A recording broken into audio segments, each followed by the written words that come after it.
Recording in progress. Di film Para Perintis Kemerdekaan ini, politik identitas juga diserang oleh mereka, para penjajah dan mereka itu sebagai sebuah gaya politik yang menghasut, ya, menyebar kebencian, semacam itu. Sama lah hampir seperti sekarang. Assalamualaikum warahmatullahi wabarakatuh. Pemirsa, kita berjumpa lagi untuk merawat ingatan kita melalui film-film, sekaligus untuk melihat Indonesia sebagai bagian dari pelestarian warisan budaya atau heritage, berupa kandungan-kandungannya yang berada di dalam media film yang tersimpan di Cinematheque sebagai pusat arsip dan data perfilman. Ya, dalam film Para Perintis Kemerdekaan, film ini disutradarai oleh Asrul Sani.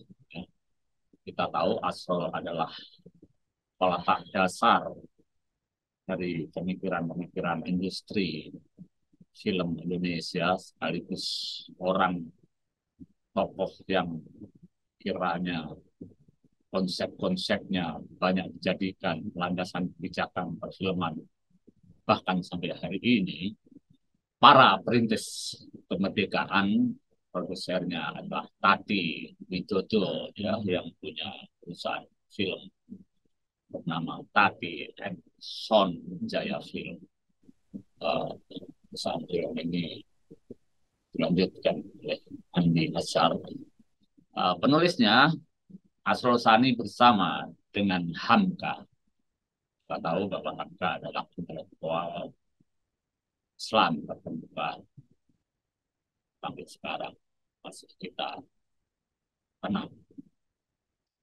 Film Para Perintis Kemerdekaan ini pada tahun 1977 dengan menampilkan bintang-bintang antara lain Mansur Saddam, Cok Simbara, Mutiara Sani, Rendra Karno, Camelia Malik, ada Effendi, ada juga aktor Sultan Salatin, Maria Hardi, Fakhri Amrullah. Fakhri Amrullah ini adalah anaknya Profesor Hamka, Marita Zahra, Ade Aryawan, ya, ada Hashim Abbas, juga ada Mansur Kahfi. Dalam film ini digambarkan bagaimana politik identitas, ya, dengan menghimpun satu kebersamaan semangat dari umat Islam, ya, tentu didasarkan pada ajaran-ajaran kitab suci mereka, yaitu Al-Quran, yang berkaitan dengan masalah-masalah mengenai perlawanan terhadap kezaliman atau yang umum kita sebut amar ma'ruf nahi munkar, ya. Dan dikatakan di dalam film itu bahwa kemungkaran itu antara lain diwujudkan atau terbentuk diwakili oleh perbuatan penjajahan Belanda, maka wajib bagi umat Islam untuk berjihad fi sabilillah. Itulah yang kemudian mengobarkan semangat perlawanan terhadap penjajah. Dan kalau kita simak sejarah, kemudian banyak perjuangan-perjuangan yang berdasarkan pada politik identitas semacam itu yang menjadi sulit diatasi oleh penjajah Belanda, meskipun penjajah Belanda sering mengatakan bahwa mereka adalah kelompok-kelompok ekstremis, kelompok-kelompok teroris, kelompok-kelompok radikal, ya. Yang sekarang oleh kita, mereka itulah yang kita sebut para pahlawan dan pejuang kemerdekaan. Film ini ceritanya, film ini film drama, ya, kolosalnya tidak lebih dari 50%. Mulai dari cerita penangkapan Haji Jalaluddin ya yang diperankan oleh Mansur Sahdan saat dia berkhutbah membekas di hati para pengikutnya.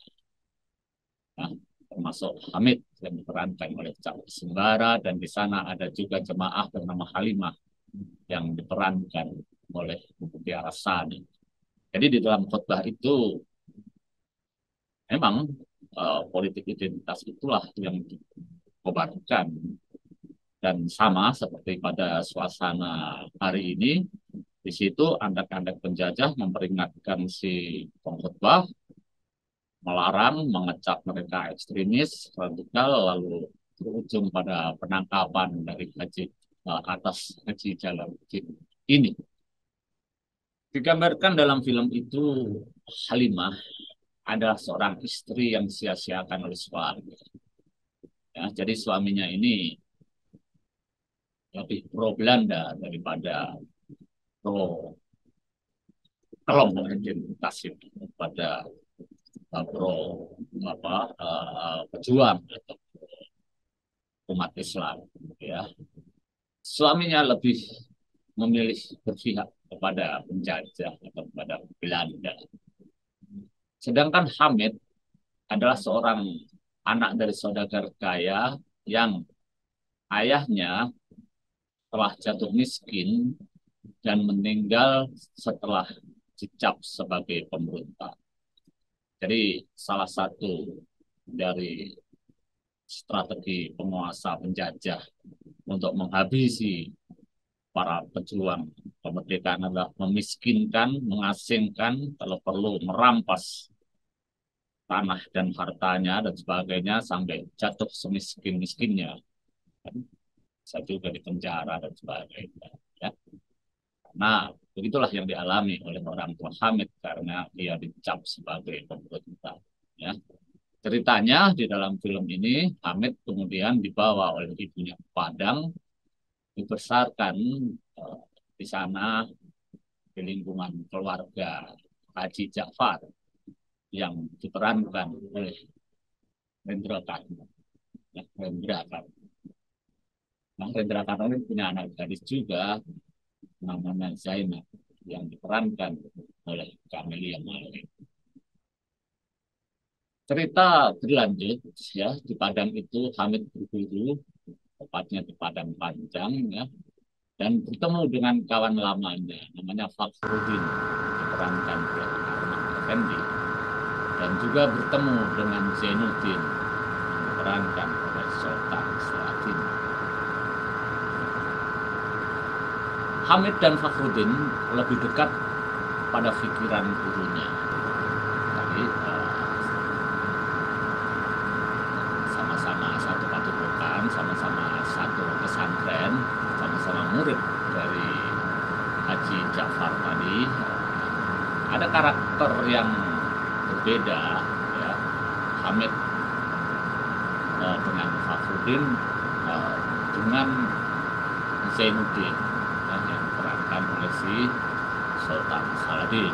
Jadi di situ digambarkan bahwa Zainuddin ini lebih progresif, bahkan kalau sekarang disebut lebih radikal, begitulah ya. Sehingga perjuangannya disebut perjuangan garis keras. Di tengah-tengah perjuangan sebagai para perintis kemerdekaan itu, di sini juga berlangsung drama percintaan juga ya. Jadi memperjuangkan nasib Halimah yang tadi disia-siakan oleh suami yang Belanda. Hamid sesungguhnya tidak ada urusan cinta dengan si Halimah karena dia sebenarnya lebih jatuh cinta pada Zainab yang putrinya Kiai Ja'far tadi. Tetapi Zainab tiba-tiba menikah dengan orang lain. Nah ini membuat Hamid kecewa. Akhirnya Hamid berlayar menuju Mekah dengan membawa luka cinta ya, dan di sana dimaksudkan adalah untuk Terasi. Nah, sementara itu Halimah terus meneruskan perjuangan, bahkan di dalam banyak hal dia memotivasi para jamaah untuk terus berjuang mengubarkan semangat perlawanan terhadap Belanda, tentu dengan tadi bahasa-bahasa yang sekarang kita sebut politik identitas, ya kan? Dan ya akhirnya Halimah ditangkap juga oleh Belanda. Jadi pada waktu itu juga di film para perintis kemerdekaan ini, politik identitas juga diserang oleh mereka, para penjajah dan mereka itu sebagai sebuah gaya politik yang menghasut, ya, menyebar kebencian semacam itu. Sama lah hampir seperti sekarang. Nah, lebih meningkat lagi adalah politik identitas ini kemudian dijadikan cara politik yang lain, alat politik yang lain, antitesa untuk melemahkan dari kekuatan gaya politik identitas. Maka dituduklah politik itu, identitas itu sebagai ekstremis, sebagai radikal. Kalau di Indonesia sekarang adalah dianggap tidak Pancasila, dianggap akan membawa sistem khilafah, akan membuat Indonesia seperti Suriah, macam itu. Tapi di film ini sangat jelas digambarkan bahwa gaya politik identitas itulah yang mewarnai perjuangan banyak orang di Indonesia untuk menghimpun kekuatan, melakukan perlawanan terhadap penjajahan. Sebenarnya film perjuangan kepahlawanan Indonesia yang mempergunakan politik identitas untuk menghimpun kekuatan ada beberapa, bukan hanya para perintis kemerdekaan. Film Cut Nyadin misalnya, yang fenomenal itu, karya Aras Jarat, itu juga menggambarkan bagaimana politik identitas memperkuat bangsa Aceh untuk melawan penjajahan Belanda. Maka di sana mereka jelas mengatakan bahwa Belanda adalah para kafir itu. Bahkan begitu kata Cut Nyadin ketika dia menggelurakan semangat pasukannya. Politik identitas menjadi suatu cara atau metode berpolitik yang efektif untuk melakukan perlawanan terhadap kezaliman yang sudah tidak lagi mau mendengarkan aspirasi berdasarkan kaidah-kaidah demokrasi. Ini tergambarkan di dalam film para perintis kemerdekaan yang diproduksi pada tahun 1977. Assalamualaikum warahmatullahi wabarakatuh.